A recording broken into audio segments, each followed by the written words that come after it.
بلاول صاحب آپ ماشاءاللہ سے اس ملک کے کامیاب ترین فورن منسٹر رہے ہیں سر. ایک بڑا انفارچونیٹ انسیڈنٹ بھی ہوا ہے ایران کے ساتھ ہمارا بھی.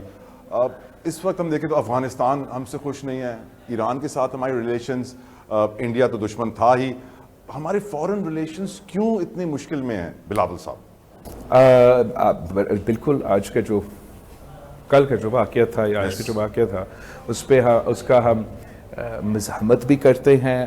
کوئی بھی ملک یہ برداشت نہیں کر سکتا ہے کہ اپنا سوورینٹی وائلیٹ کیا جائے.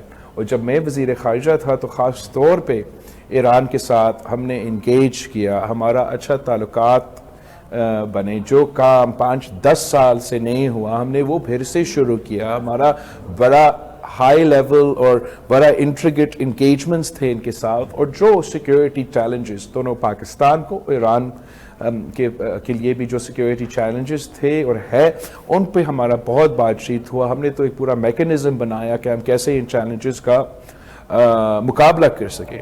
یہ سب کچھ کو مد نظر رکھتے ہوئے میرے لیے تو یہ بہت سرپرائزنگ تھا, بہت الارمنگ تھا کہ یہ انسیڈنٹ ہوا ہے, کیسے ہوا ہے, کیوں ہوا ہے. اور آج بھی ہمارا زور یہ ہونا چاہیے کہ ہم ڈپلومسی کے تھرو ڈپلومیٹکلی اس کو انگیج کر کے اور ڈپلومیٹکلی اس کا حل نکلے. ہم یہ افورڈ نہیں کر سکتے ہیں کہ ہر طرف, ایک طرف تو بھارت کے ساتھ ہمارے تعلقات, دوسری طرف افغانستان میں کیا ہو رہا ہے, تیسری طرف اب ایران کے ساتھ یہ انسیڈنٹ ہوا ہے. یہ ہم سب کے لیے, پورا ریجن کے لیے ایک خطرناک ایٹماسفیئر بن رہا ہے.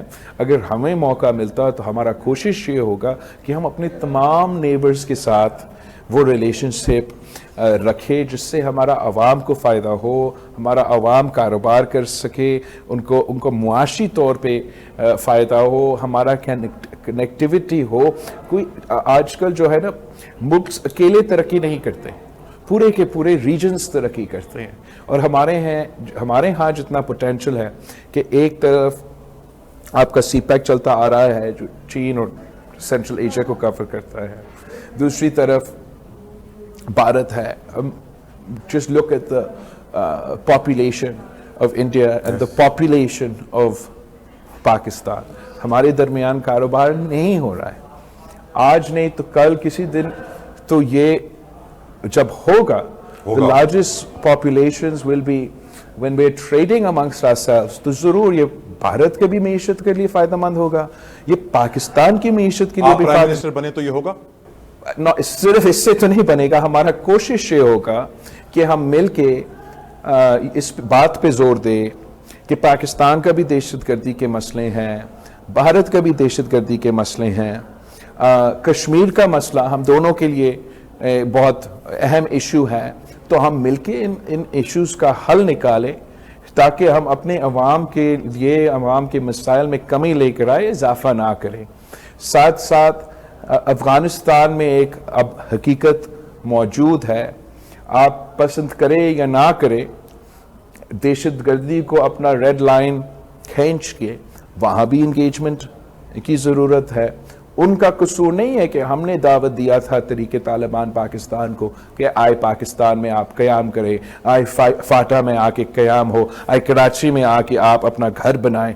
یہ تو عمران خان صاحب نے اپنا حکومت میں ان دہشت گرد جنہوں نے پاکستان پہ حملے کیے, جو افغانستان کی جیل میں قید تھے اور اس جنگ کے بعد رہا ہوئے, ان کو دعوت دے کے پاکستان واپس, وہ خان صاحب کے مہمان تھے پاکستان میں. تو اب اگر ہم سمجھے کہ افغانستان کو ان دہشت گردوں کو اکیلا مقابلہ کرنا ہے تو وہ اکیلا نہیں کر سکتے.